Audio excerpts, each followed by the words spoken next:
crazy because when Kash Patel was on here and he was like, there's nothing. And I was like, what are you talking? Yeah.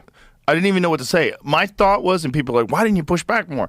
My thought was like, I'm just going to put this out there and let the internet do its work because there's nothing I can. The guy's saying there's no tapes, there's no video. That doesn't make any sense. Everyone knows it doesn't make any sense. And then he didn't know about the Michael Baden stuff, the autopsy stuff, where it showed that he had 3 broken bones in his neck, which never happens when you hang yourself.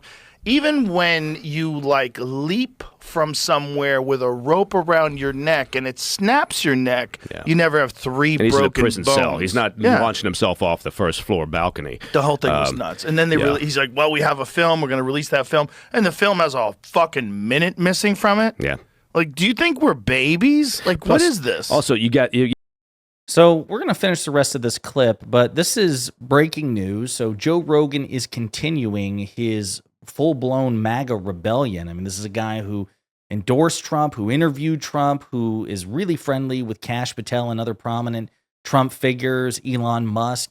And ever since Trump's disastrous mismanagement of the Epstein files fiasco, Joe Rogan has been increasingly hostile to that and has repeatedly publicly called it out. This time, he's zeroing in on, in particular, FBI Director Kash Patel, whom he interviewed. He was interviewing on Joe Rogan the day that Elon Musk parted ways with Trump, declared war on Trump, and dropped that bombshell that Trump is in the Epstein files. And Joe Rogan brought that clip up. They had an awkward back and forth, he and Patel. Patel's like, I'm staying out of it. I don't know anything about it.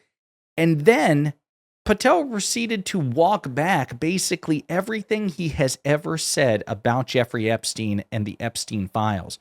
Don't you think, Joe, that, I mean, you know me, if I had any, really juicy stuff, as FBI director, don't you think you would know?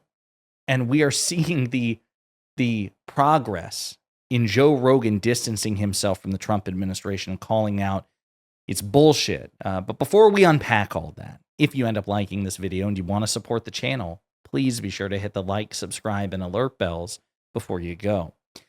And Rogan's guest here also makes a really compelling point about the profit motive that Kash Patel and Dan Bongino, the deputy FBI director, and others had to gas up the Epstein conspiracy theory before they joined the Trump administration in an official capacity. Yeah, people, including Dan Bongino, right, making bank for a couple of years talking about how awful it is, and we got to get this shit, and this is a huge conspiracy, and then you release a 2-page memo that says, there's nothing to see here. Yeah, because you're walking by your bedroom window and you see a little laser, red laser moving across your chest. Yeah, but it really is. It's so look, you know me, I'm not a conspiracy guy by you nature. Are today. But I am today. Today, I'm fully on board with this shit. So listen, this isn't as, Rogan is not as consistently furious with the Trump administration as I'd like him to be, given that they lied to him, right? It's a slow process. He's becoming increasingly vocal, increasingly fed up. But the fact that Trump and Kash Patel have lost the support of one of, if not the biggest podcasters in the world over the Epstein file in particular. Now, Rogan was also not particularly happy about aspects of Doge. He was willing to call that out when Bono from U2 was on, for example. But this is the thing that's really tipped Rogan over. And he is now having more friendly, frequent interviews with, like, he'd interviewed a Democratic congressman, a state congressman from Texas who went viral, said that guy should run for president, stuff like that. So we are seeing what looks like a de-radicalization of Joe Rogan away from the MAGA movement. Now, will it last? I don't know. But we are seeing increasing progress here. Here he is again blasting Kash Patel, with whom he was very friendly. And it's not just Rogan. Again, I want to remind you, the Flagrant podcast, which, like Rogan, is MAGA friendly, right? I've got some people in my comments when I did a video about this. They're like, you can't call Flagrant a MAGA podcast. That's just, no. If you actually listen to them, they say they support a Make America Great Again agenda, an America First agenda. That's why, in part, they backed Trump in this last election. Now, they're not MAGA. Clearly, they're not MAGA in the way that, like, Marjorie Taylor Greene is, right?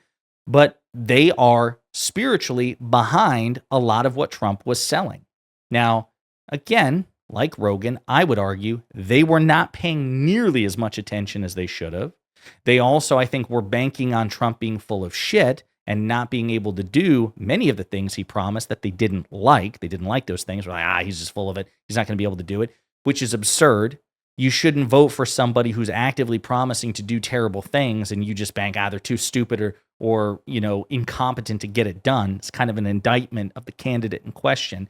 So again, plenty of things I still vehemently disagree with respect to Rogan and Andrew Schultz here of the Flagrant podcast. However, having said all that, and actually what's funny is this is a clip from Schultz's interview with Ezra Klein, liberal political analyst, and it was good. It was actually the best of the conversations that Flagrant has had with Democratic politicians or Democratic adjacent figures, including Bernie Sanders and Pete Buttigieg. I might add the Ezra Klein one was surprisingly better than all of it. I thought it would be the worst, but it was better than all of it. Klein vibed with him. But he even said, he's like, listen, I get the finger wagging. I get, calling us fucking idiots or whatever because, we should have seen this coming and you can get that off your chest. He goes, but sooner or later, it would behoove you to try to coalition build with us. And he's right. Whether we like it or not, he's right. These are wildly influential and successful people who have enormous influence over public messaging and the public narrative. And we are in a position where we need to win them back. We can, again, behind the scenes, like, dude, you got to exercise more judgment here. I mean, Kamala Harris didn't promise to do any of the crazy shit that Trump is now implementing that you don't like. So you should probably just vote for the Democratic candidate next time, right? But at the end of the day, it's good to see them walk away from MAGA. And the common thread here is it's over Epstein. Just want to remind you. Trump is like, hey, the base thinks vaccines are fucked up. RFK, get in there. January Research 6th, the vaccine. they want him out. They we'll want get him out. We're putting him out. And this, he is rebuking the base. Like, almost like spitting in their face. Like, they are asking for it. He campaigned on it. He puts Bongino and Kash in there, which might be the stupidest thing in the history of the world. Like, why would you put the two guys that have nonstop pounded the pavement talking about how we're going to expose this Epstein thing, and the second they get in there, like, you better shut the fuck up. Yeah, to shut him up. Go on Rogan, lie. Like, it is a very peculiar thing. It worked in that I think it moved any of the smoke off of Trump, because at least for me, I was like, there's no way that he's involved if he's putting Bongino and Kash in who have campaigned on exposing it. Like, why would you hire? Again, isn't that just eerily similar to what was described on Joe Rogan by his guest, that Patel and Bongino made lucrative careers off of hyping this shit up? Those guys, or appoint those guys, right? So I'm like, he can't be. But the fact that he will not touch this, and then this last week, him doing the bullshit distractions, Bro.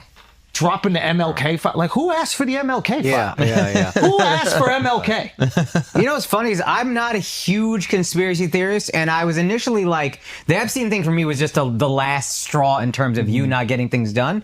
And I was like, yeah, I'm sure there's some smoke, they'll release it. But the more they're doing to hide it, the more I'm like, oh, they're hiding something crazy. Yeah. I didn't necessarily, I was like, there's probably The something. second he started talking about Obama, I was like, oh, he's guilty. Yeah. Again, that's Andrew Schultz, like Rogan, a popular comedian and podcaster, saying he believes that Trump is guilty. So again, we're starting to see a movement away from this, and I think we need to welcome it, whether we like it or not. And again, I understand the impulse to finger wag. I feel it too. But at the end of the day, this is a good sign and a further erosion of the MAGA power base, and we need as much of that erosion as humanly possible. So fingers crossed, we will see even more progress next week from Rogan, Schultz, and the others. But there you have it. Joe Rogan still pissed off about the Epstein debacle and Trump and the Trump administration breaking their promises. And in particular, he's blasting Kash Patel. In the meantime, let me know what you think in the comments.